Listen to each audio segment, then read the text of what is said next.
All right, so now we're going to talk about, we talked about derivatives, and now we're going to talk about two like huge theorems in calculus, but they come up a lot in physics, specifically in Maxwell's equations. The whole point of this is to understand Maxwell's equations, besides just a set of sort of symbols that you can use for certain problems, but just really understand what they mean.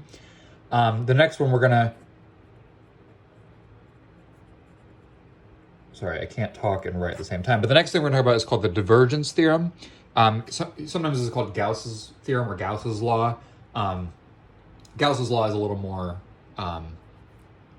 sort of a specific example of these things. It has to do with like electric sources and sources of things. The general mathematical thing is called the divergence theorem. And this says that integral, now I'm not going to do the silly little thing where they write 3 integral signs if they mean a triple integral. I know you're probably supposed to, but I think it looks kind of silly. Sorry, again, this is an example of me not being able to write and talk. I guess I'm doing it right now.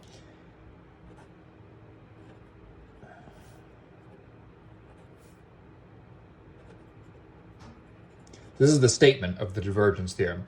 What this says is that this is a vector field U. It says that this is 3 dimensions. These are all in 3 dimensions. Okay, there is a version of the divergence theorem in 2 dimensions. It's also called Green's theorem. Let me just write over here. In 2D, this is called Green's theorem. I'm just saying this in case either you want to look it up or you remember something like this from like Calc 2 or something where you learned a Green theorem, but maybe you didn't learn the divergence theorem, whatever. It's called Green's theorem. In 1D, this is actually called integration by parts, which is kind of cool because we all learn integration by parts as just a regular technique, but in fact what we're doing is rearranging the integral such that we have a boundary minus some other piece, and that's actually an example of this, but if we only need it in 1 dimension. Anyway, I'm not going to go into it. This fact is really cool. Anyway, okay. But anyway, the point is that the divergence theorem tells you that if you have an integral of the divergence of some vector field in some volume, okay, that's equal to the integral over a surface. So this is, remember, this is a dv, that means this is a volume. This is ds vector, that means it's the integral over some surface S. Sorry, I should say S is the boundary of the volume. This symbol, it looks like a partial derivative, it just means the boundary. Where you have some surface that bounds this volume if you take the integral of the dot product of that vector field on the surface. Now that's a lot of words. One way you could say that is that this here is called the total flux through the surface. So there's flux through surface S. Now, flux, we haven't really talked about this word before, but it just means how much the vector field passes through that. This is so again, it's just like wind speed, right? If you had like a sphere or a cube or something, and you had, let's say like I can't really think of, I guess wind speed's probably not a good example. Well, okay, we'll take wind speed. And let's say you had some kind of like vacuum hose that would suck air. Now, forget about the fact that it's a hose, so it's connected to some, other thing, some tube or whatever. But just imagine it's sucking air in. You'd expect that the wind speed, so I'll draw this in 2 dimensions, you'd expect that if there was some sort of black hole here, that if this is, this is just like we don't care about what's actually happening here, but let's just say it's sucking all the air in. This would tell you that at this point, we have a negative divergence. But what we really do, what this is saying is that if we take the integral of, now this is divergence is evaluated at every point, but if we take the integral, that just means we're saying what the divergence is at all points. We can imagine that the divergence inside this box, let's say it's 3D, so inside this box is negative, right? Then that says that it's equal to, if we take the flux through the surface of the box, this means the sum of all the individual fluxes over each little part of the surface. If we take the flux into the box, that tells us about the divergence inside the box. Okay? In other words, the flux of a vector field U through the surface S tells you about the divergence of the field U in the volume that's enclosed by S. So again, I know I said more words and now maybe you still don't know what I'm talking about. Let's say we had a sphere, and inside of it we had let's just use a physics example. I'm trying to dance around this, but let's say we had a sphere, and inside the sphere we had an electric charge, like an electron, right? E minus. Now inside, let's just call it a positron plus to make it easier. Now, even though we haven't really learned that much about electric fields, it's true that electrically charged particles radiate an electric field away from them. Positively charged particles radiate a field away from them. Means that the electric field is going to be a vector field where the vectors go out everywhere in space. I shouldn't draw them longer. They actually get shorter, of course, because we're getting farther away. Anyway, the point is that if, let's say I wanted to take this vector field of, now U is going to be E now, the electric field. The divergence of the vector of the electric field in this entire region, right, is just sourced by this positive charge here. And the total divergence, well, at every other point there's no divergence, but at the center there's some divergence, right? There's divergence right here. So the integral is basically just telling me about this charge here, right? Nowhere else is there a divergence. It's just kind of going out. Nowhere else is there a source. I could actually compute this by instead looking at just the lines, the field lines, the electric field lines piercing the boundary. If I count all those up and I'm taking the dot product, meaning, let's say I have a patch of surface here. I don't know what this is supposed to be. Let's just say this is like the surface of a balloon, right, of this sphere. And this is a small patch. ds for this surface S means a small patch of surface here, and the vector ds, remember I wrote it as a vector, is actually the vector that goes straight out of it. Now if U dot ds, now U in this case is the electric field E, if the electric field is parallel, right, this is ds, if the electric field is parallel to ds, right, then this dot product is a positive number. Now then I take the integral, which means I just add that up over the entire sphere, right? If the electric field and the ds, which just points away from the surface, if the dot product is maximized everywhere, which means they're in the same direction everywhere, that means that this is always a positive number and we're integrating, then we get a big positive number here. That is the same as saying that the divergence of the field inside is that same big positive number. So in some sense, this is just saying that if you know that in a closed surface, S has to be closed. I should mention that too. An example of this, let's go back to another example, like water flowing. If, let's say you knew that in some kind of, let's say you put a balloon around your faucet, right?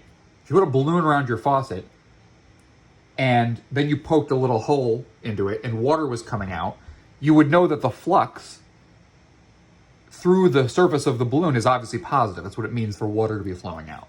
That means that this is positive because the water flow is the same direction as the surface of the where the hole is, right? The surface of the balloon or whatever. If it was coming out, you would know that the faucet is on because you would know that inside, right, there's a divergence of water. This isn't of course, not a perfect example, but somehow there's a divergence of water. And actually both of these, this is the divergence theorem, but Gauss's law, which is kind of basically what this is, but it actually relates it a little more generally, says that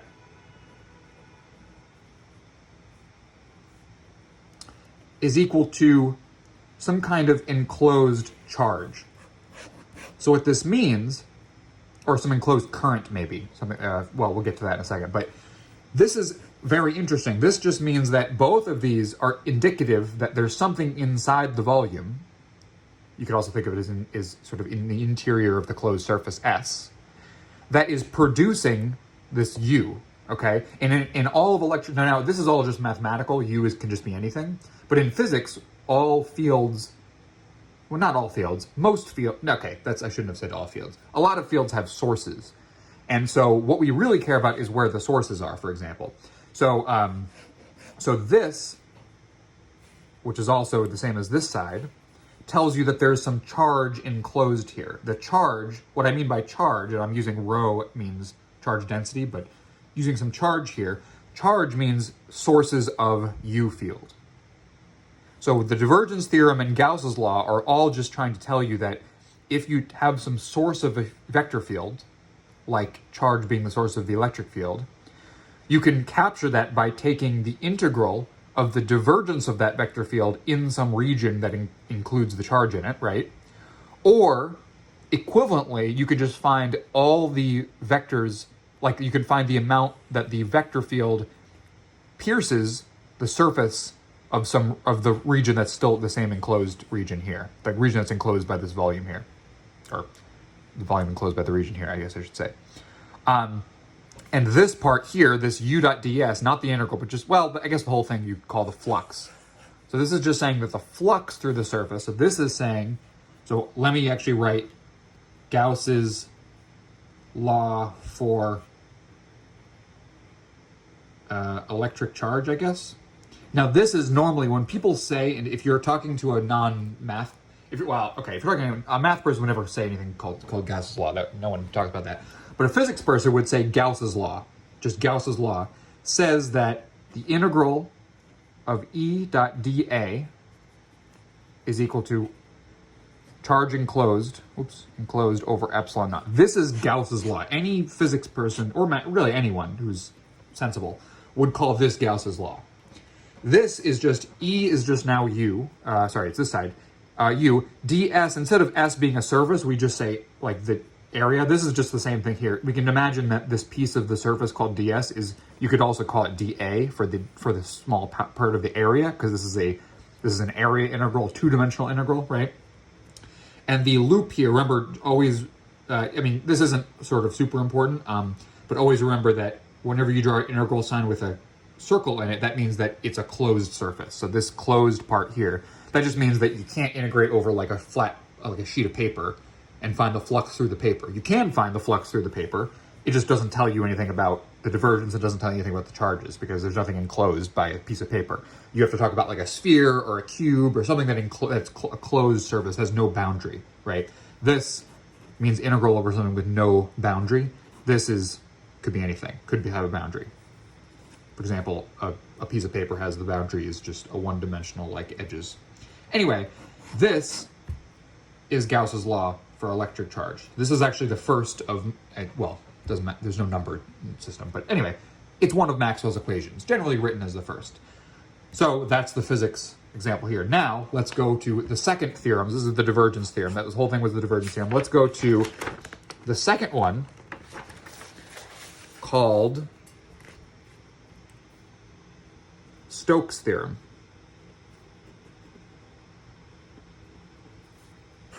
Okay, so Stokes' theorem, and I'll write let me just find where he wrote it in the notes.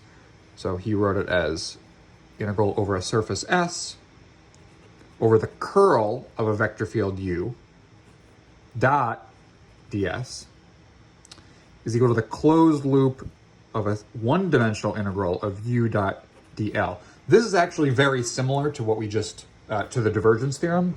This is in one dimension less because notice that this is a two-dimensional integral. It's over a surface. And this is a one-dimensional integral because it's a line element. This should be a vector, I guess. Yeah, notice that, so this is a vector. It's dotted with another vector. So this is a number. This is a vector that's dotted with another vector. And so this is also a number. And then they're integrated. This says that if you have, this is a two-dimensional surface here. Sorry, one second.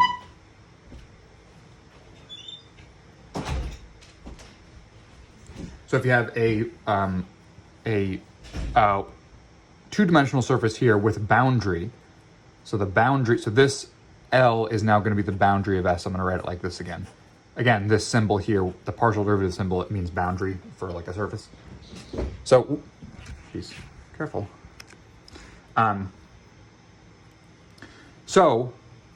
This says that if you have a let's say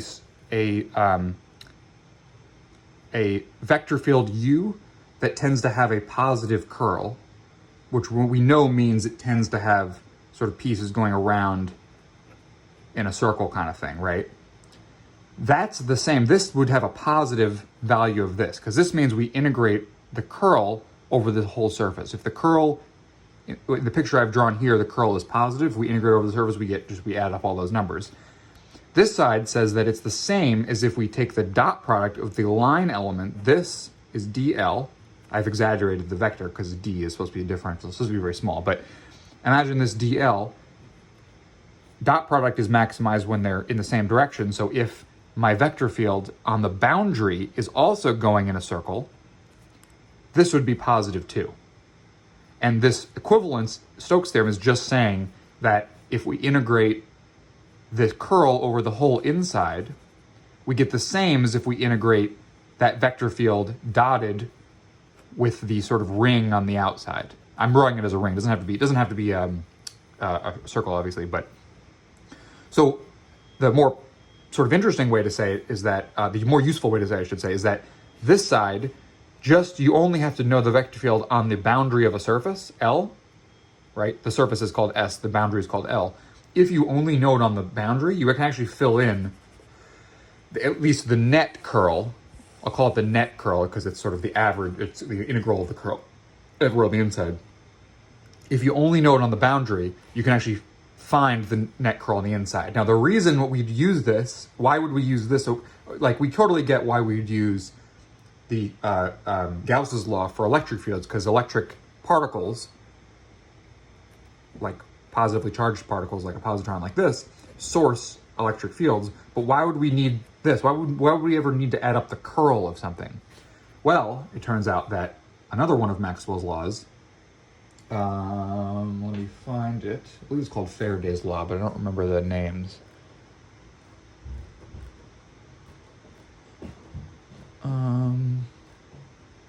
Let me find it. All right, let me just Google Faraday's law. So Faraday's law talks about wires with currents in them. Go on Wikipedia, it's always my favorite place. No, it's not Faraday's law. What's it called?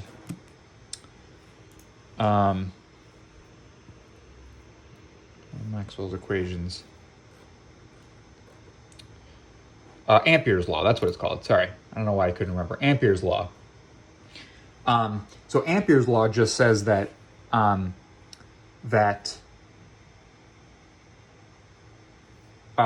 this side here, Ampere's law just says that if you have a wire with current flowing, remember jumping back and forth here, by Lorentz's equation, the Lorentz force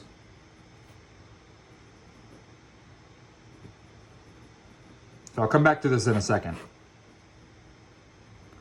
to explain this a little bit. This means the force due to electric magnetic field. That's it. There's no if you have any force due to electromagnetic fields are sort of, you can measure in certain ways, but basically you can only measure them. Essentially, you can only measure them by measuring their forces on real object, because you can measure forces, right? You just F equals ma, etc., right?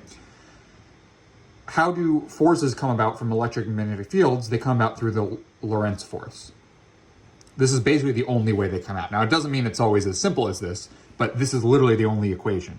Forces charges get basically, if there's an electric field, a charge receives a force. And if there's a magnetic field, a charge receives a force only if it's moving at velocity v.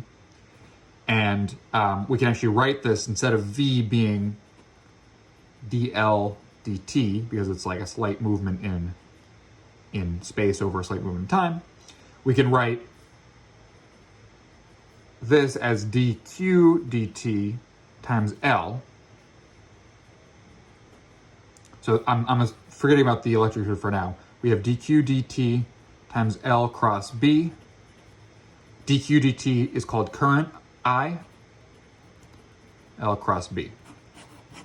Okay, So this is another expression for the force due to on a wire with current I and length L, or little vector L, right? Due to a magnetic field, I should say. If the magnetic field is 0, of course, this whole thing would just be 0. So let's say we have a wire here.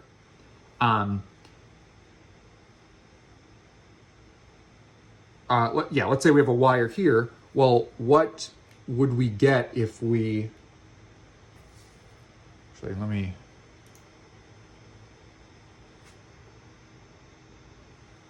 So, if we wanted to find, let's say we had a surface like this.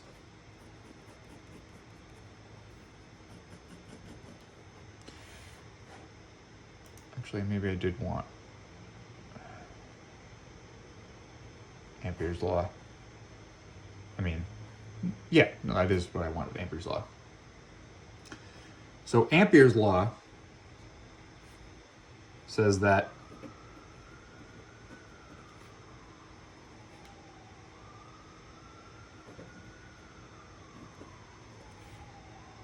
right, plus there's another thing, but I'll get to that later.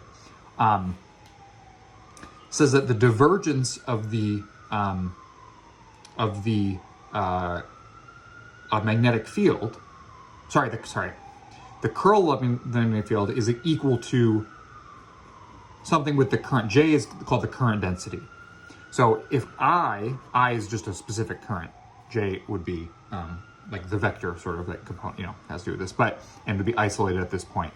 But if we knew, for example, if we knew only around the edge here, the curl of the magnetic field, let's say we knew this side, we knew integral over this loop of B dot dl, where dl is the vector that goes around the loop, right? This should tell us about the curl of the vector field B, right? This by Stokes' theorem tells us that it tells you about the curl of B inside this whole region. And I should just write Ampere. I keep forgetting Ampere's law. Keep forgetting Ampere's of Faraday's. By Ampere's law, we know that the curl, so again, let's go back to this. We want to know about this picture. Let's say we could find the magnetic field around the edge of this loop. At all points of this loop, we add together the dot product of the magnetic field. Let's say the magnetic field is going around in a circle. Well, I guess it's a spoiler. That's what's going to happen. And it matches with this. So in other words, the magnetic field is going in a circle along with this loop. This would be positive. That would tell us about the curl of that same field, which in this case is B. So the curl of V.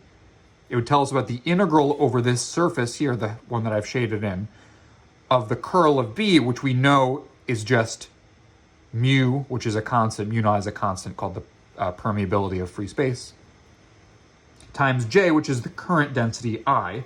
So this we usually write as mu naught I enclosed, because J vector is just I enclosed, right? If we integrate the current density over this whole thing, it's 0 everywhere except for this one point where it's I, and so therefore you just get I enclosed. This is Ampere's, this is one of Maxwell's equations, Ampere's law in differential form. So this is also Ampere's law. We just saw that they're related through Stokes' theorem, right? So this and this are another of Maxwell's equations, perhaps the second most important for your, problems on tests and all that kind of stuff. Okay. All right. So now, and so I took a brief divergence for the Lorentz force. I for some reason I was thinking this has to do with it. This does not have to do with it, but the Lorentz force just says, we start talking about forces. Everything here we talked about is magnetic fields, electric fields, etc. But now we have, if we want to talk about a force, it comes only from forces are in the same direction as electric fields for charges, but they're in what direction for magnetic fields? Well, they're in the direction of V cross B. So if you have a velocity here and a magnetic field here, you get a force upward, right? So the magnetic fields actually don't pull or push charges at all in the direction that they're facing, I should say. They sort of bend the velocities, and they're dependent, of course, if it's going faster, it's going to have a higher force, right? And we can actually see this here by saying, okay, well, what, okay, sorry. In this one, there's no external magnetic field, so there's no forces here. But let's say we had some, let's say we had a loop of wire, right? This is in the plane. We're going to consider this in the plane. It's really still all in 3 dimensions. We know it has to be in 3 dimensions because we have cross products everywhere, and cross products only make sense in 3 dimensions. So let's say we had a loop of wire. I'm not going to do like numbers or anything, but let's just say we had a loop of wire like this, and we had a magnetic field everywhere in space going to the right with the same magnitude. So it's called B, and that's it, okay?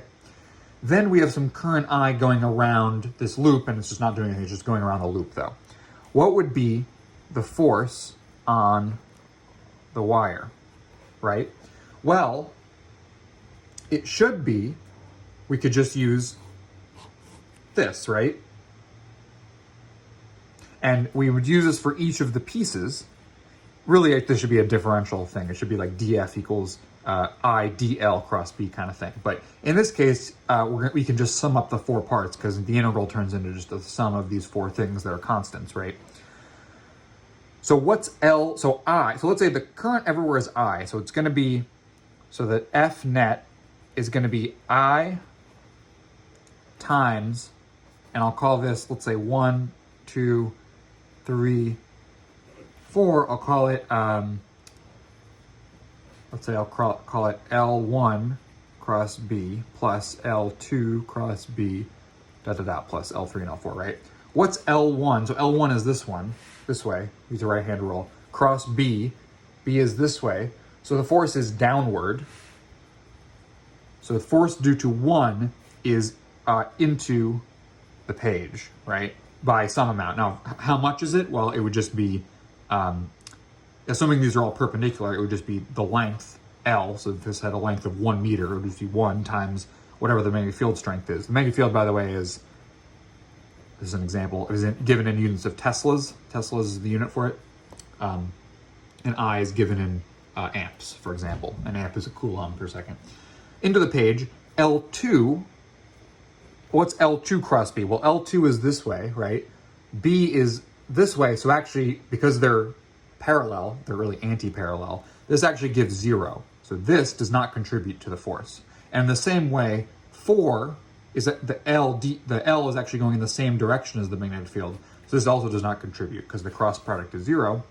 What about 3? Well, 3 is going, L is going this way, B is going this way. So the right-hand rule tells you it's out of page. Now, assuming that L1 and L3 are the same value, if it's 1 meter, 1 meter, B is uniform, I said, so it's the same value everywhere. And I is obviously the same because it's in a loop. So, where's the current going to go? All the current here has to be in here too. These are actually always going to cancel because I, L, B are always going to be the same value. It's just going to be negative because this is out of the page, right? All right, so now let's just talk about Maxwell's equations as a whole because we've gone over basically all the techniques we need to talk about them. Now, just note that there's 2 ways to write each one. There's a differential way that involves curls and divergences, and there's an integral way that involves closed loop integrals and, I guess that's it, closed loop integrals, and maybe volume integrals or surface integrals, that kind of thing. So let's just talk about what they mean. Now, this is physics now, so we've graduated from the world of math to the world of physics. The first thing is the simplest one we're going to use the most often. It's called Gauss's law. It just tells you that the divergence of an electric field this you can think of this as a way of defining what the electromagnetic fields, how they act, right? This tells you that the divergence of the electric field is given by just the charge density enclosed, which just means the charge is enclosed, over a constant epsilon naught. Epsilon naught is called the permittivity of free space. It's just a number you can look up, has some weird units. You can figure out the units from this if you want. But notice that this, sometimes you'll see just this side written, right? Just the differential parts written. But it has an integral part too. And we know that they're related because of the divergence theorem, right? This is the divergence and this is the integral over the edge. So this is another way to write Gauss's law. So it just says that basically this is stating that electric charges are sources of electric fields. And the divergence of an electric field can be measured by just taking the boundary of some region and integrating it, right? Taking the boundary of some region and integrating the electric field through that surface. This is the integral of the electric flux through the surface. So in other words, the divergence of an electric field is the same as the electric flux through the surface around it, right? Surface around anything. And that's all equal to the source of the electric field, which is called the electric charge, divided by a constant.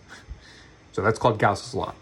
The second one is the same exact formula. It's the divergence of something, but it's the divergence of the magnetic field now. Now note, I could also write this, of course, as closed loop integral of B dot dA if I wanted. I'm not writing that just because it's the same. It's not very interesting because it's actually equal to 0. Now, what does this actually mean? This tells you that, well, what would go here? If it wasn't 0, what would go here? Well, it would have to be the charges that source magnetic fields. But what are charges that source magnetic fields? The answer is there's none. There's no charges that source magnetic fields. As we saw from the Lorentz force, we saw from the Lorentz force that there's no corresponding, there's Q here, Q is the electric charge. There's no magnetic charge anywhere. Magnetic charge, in fact, doesn't exist. And you know that because this is equal to 0. If there was magnetic charge, it would have to source a divergence of the magnetic field, and therefore this would not be 0. So this tells you that there's no magnetic monopoles, is what they're called. Which means that so we talked about in class a little bit with magnets, every magnet, of course, has to have a north and south pole. You couldn't just have a north part. And the reason we know that's true, not the reason we know it's true. The reason it's true is because of experiments. We've never found one. But the reason mathematically that we can express that is by saying that the divergence of the magnetic field around you can integrate this over any volume, always is 0. Okay.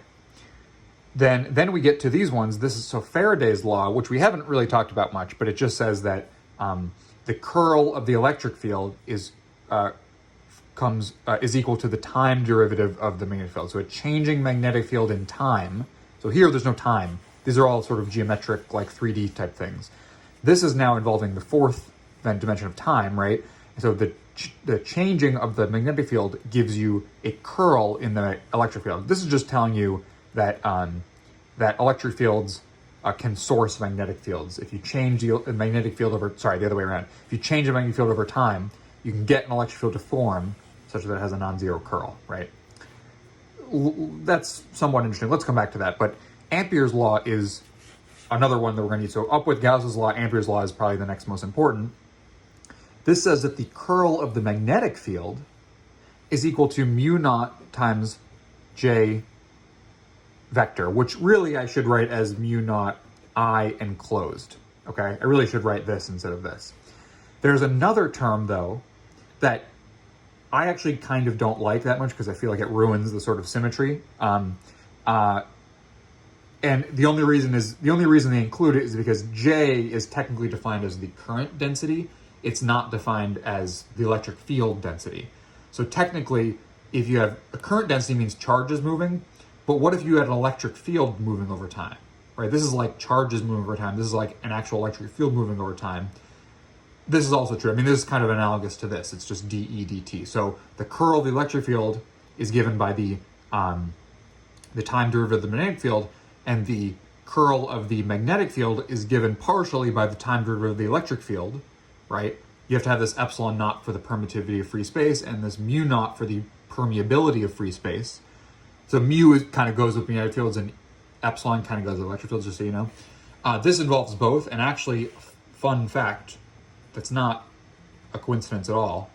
mu naught epsilon naught is equal to 1 over c squared. Actually, I'm going to look that up.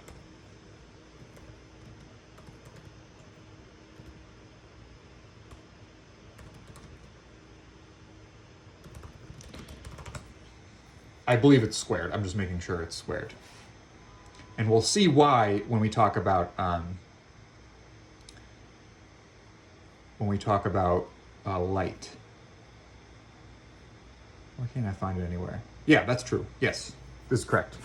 Okay, so this is a fun fact. So in other words, you could write this as 1 over c squared, and then you'll see that using this and using this together, we can get actually kind of a self-sustaining wave that has to move at velocity. This is where the velocity goes in a wave equation, and we'll see the velocity has to be the speed of light, etc., etc. Anyway, the point is that that this is just it's called the displacement current, by the way. It's because it's like a current, but it's the current for an electric field as opposed to the current for like charges on a wire. But anyway, setting that aside for now, we see that the curl of an electric field is given by mu naught times the current enclosed. Now this is a two-dimensional region, right? And the current enclosed tells you the current piercing that surface. So it's kind of like the Gauss's law, but this is three-dimensional. This is saying that like the charge sources electric field, this is saying that the charge sources an electric field that pierces the surface of like a sphere you surround the charge with, or any shape you surround the charge with.